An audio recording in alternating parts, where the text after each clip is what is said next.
I recently listened to a podcast that brought me back to my college years in New York and to a lecture about French philosopher Simone de Beauvoir.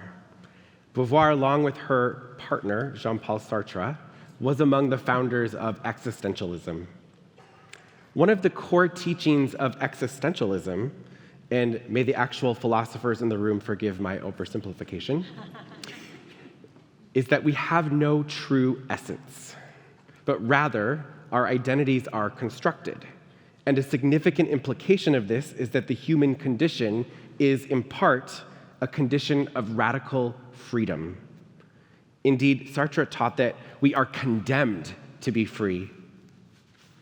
The interviewee of this podcast, Australian scholar Skye Cleary, spoke about her recently published book, How to Be Authentic: Simone de Beauvoir and the Quest for Fulfillment.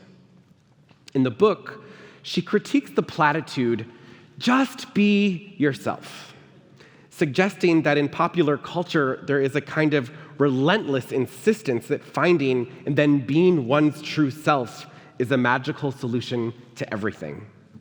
That if we just discover who we really are and then live in that way, our lives will be fundamentally good and happy. Has anyone in here ever experienced some angst over finding yourself? I can't be the only one. Come on, raise your hands. There you go. Simone de Beauvoir would have been critical of the whole idea. For her and the existentialists, there is no such thing as an authentic self that you can find. Rather, your authentic self is what you decide it ought to be, with the freedom and limitations you are thrown into as part of the human condition. Or as Sartre wrote, I am responsible for my very desire of fleeing responsibilities. This importantly turns the corporate inspirational talk, just find yourself self-help culture on its head, because rather than embarking on a narcissistic journey of self-discovery, one instead is required to confront one's radical freedom, and with it, one's profound responsibility. There is no discovery of self to be made. Rather, there is creating and living and all of the choices and obligations that go along with that. And this, I think, is a little bit how our liturgy describes Yom Kippur: awesome and dreadful. Because it is tremendously more difficult than the proposition that there is a true self if you only just locate it somewhere in the dusty storage bin of your psyche. The proposition of actual freedom is daunting, terrifying.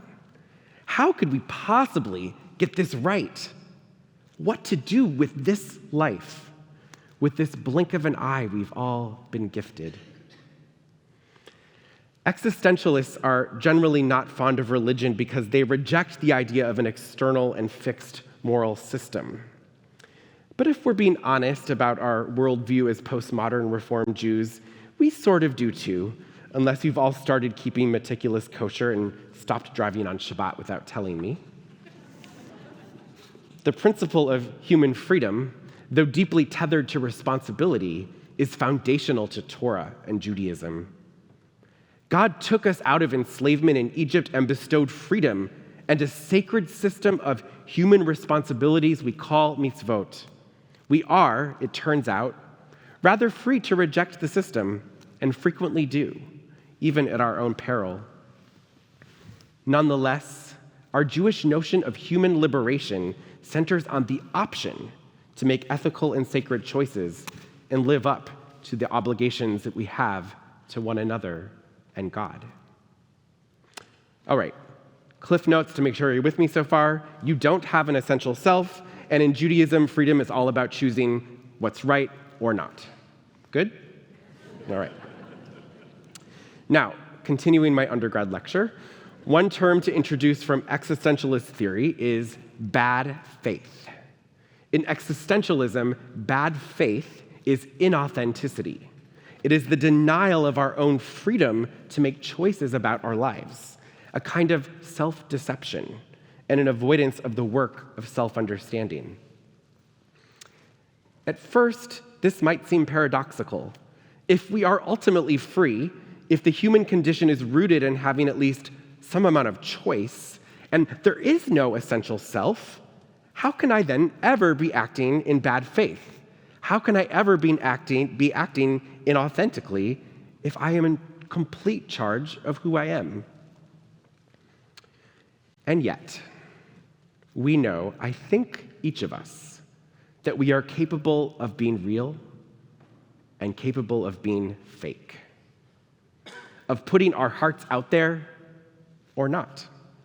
We know that we can set up our lives, our relationships, careers, even our values and ethics according to something that seems and feels true to ourselves.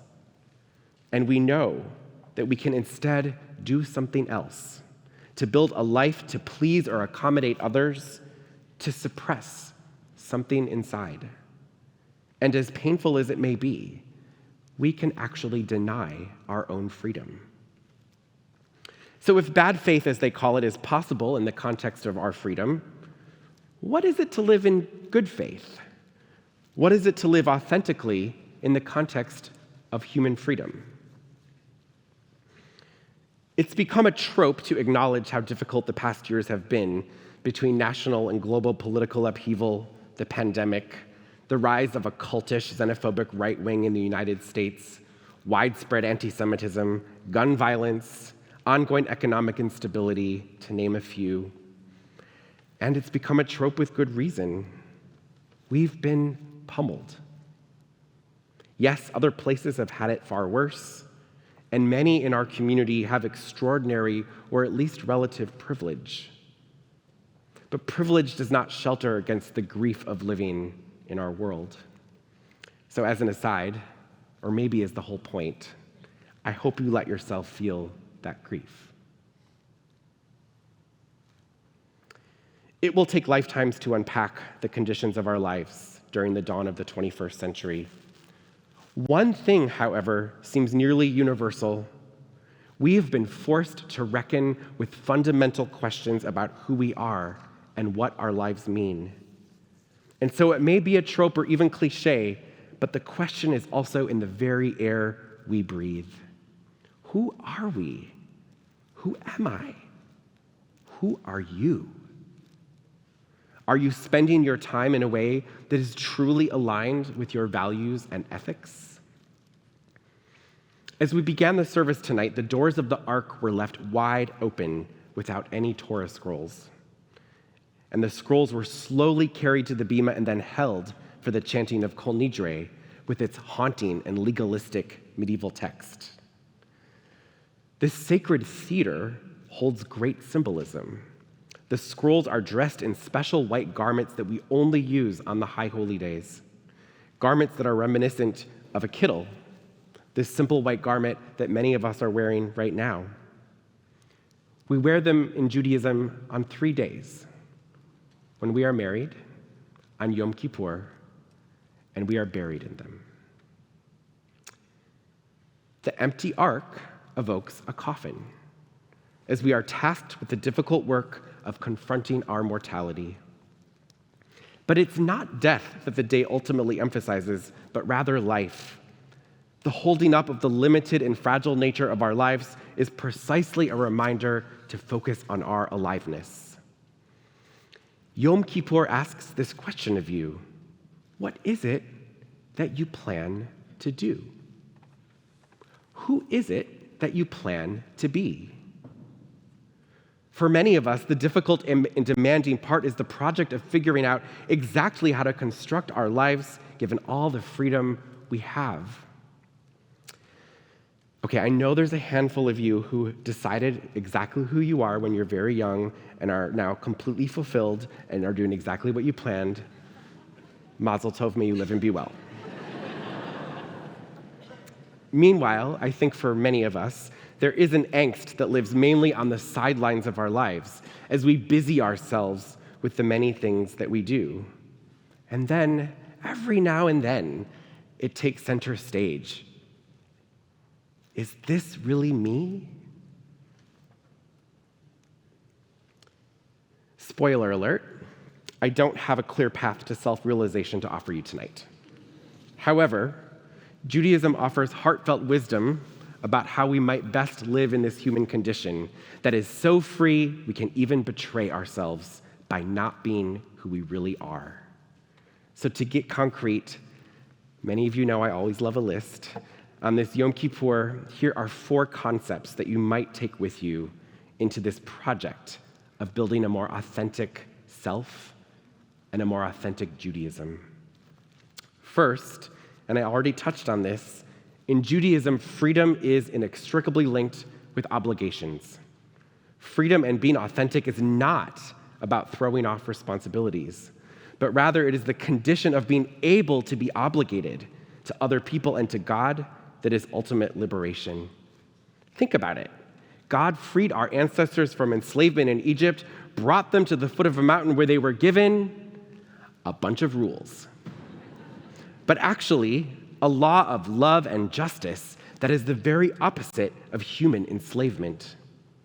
Law is an expression of freedom in Judaism. There is a prayer in the evening liturgy called Ahavat Olam that speaks of God's love for us, and it is specific about what form that love takes. In reference to God's commandments, the prayer reads, Hem cha'enu ve'orach yamenu, for they are our life and they lengthen our days. Baruch atah Adonai ohev amo Yisrael, blessed are you, lover of Israel. So what this means for us is that the process of living as our authentic selves is not a process of giving up obligations, at least not necessarily. Any process of personal growth cannot just be all about you. If it is, it's not growth, and it's certainly not Judaism. A second Jewish idea for your consideration as you reach for authenticity is Mashiach, Messianism. In Reform Judaism, we're usually more comfortable with the phrase tikkun olam, healing the world. But for a moment, consider the slightly more traditional proposal of Mashiach, which I'll translate as the idea that a radically different future is possible, that it's a theological orientation to believe in it. Believing in that future shines light on 2 important factors. First, the status quo is not okay. Like, really, really not okay. And second, we have a role to play in bringing about a world that is a reflection of God and human dignity. This awareness is not a left-wing political agenda or a cynical worldview. Rather, it's a hopeful invitation to get real and to make this part of your very identity. Abraham smashed the idols because he knew they did not represent reality. Are you living in reality about our world? Or do the comforts of our lives lull you into thinking everything is okay or okay enough? If we believe in a transformed world to come, then we must get real about things like the climate crisis. We must get real about the present danger of right-wing nationalism. We must get real that racism is real.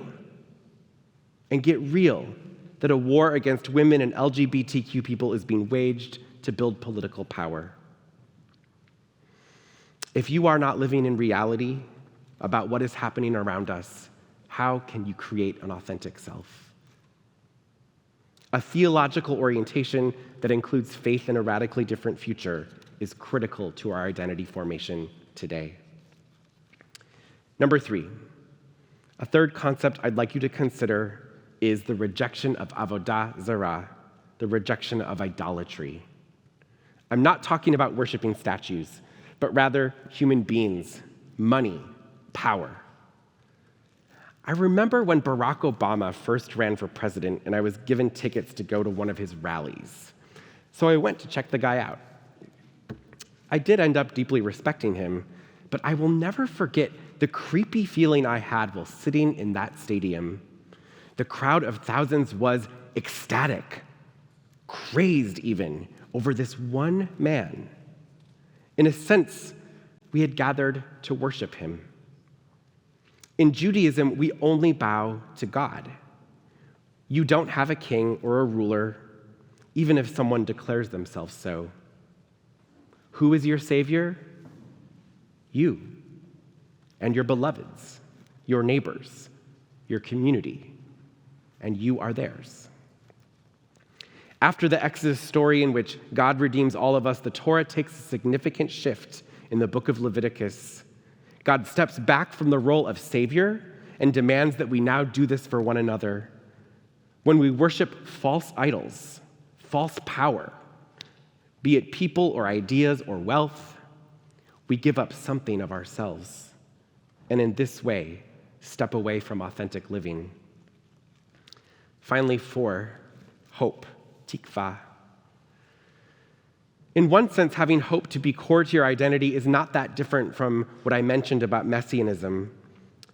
But hope is different in that it's about a rejection of despair, despite not knowing what the future holds. Author and activist Rebecca Solnit writes, "Hope is not a lottery ticket you can sit on the sofa and clutch, feeling lucky. It is an axe you break down doors with in an emergency. Hope should shove you out the door because it will take everything you have to steer the future away from endless war, from the annihilation of the earth's treasures, and the grinding down of the poor and the marginal. To hope is to give yourself to the future, and that commitment to the future is what makes the present inhabitable." And so we take Solnit's frame. When we do, we also see that hope connects back to obligation. When we choose to be hopeful despite uncertainty, we accept our obligations to our children and their children. And this acceptance can lead us to practice an ethics of what some call long-termism, living with a sense of moral obligation to future generations. Only you can know who you are. And when you are living in alignment with yourself, yet remember that you are part of a tradition that offers help with the project. You might be radically free, but you are also radically bound to community. Or as my teacher, Rabbi Rachel Sabbath Beit Halachmi puts it, we as modern Jews are both radically free and radically claimed. Individual choice is both the trap and also the progressive promise of Western individualism and liberal religious thought. Yes, there are limitations beyond your control, some of them severe, but still within your context, your life will be what you make it, and our future will be what we decide it will be. Chazak ve'emetz, be strong and resolute. Live in truth with yourself, and may that truth be one that you build that is worthy of the gift of life that God has given you. Humanity is starved of reality in our generation. Do not forget who you are and who you are not. With good faith, create your best self and bring it to the table. We really need you.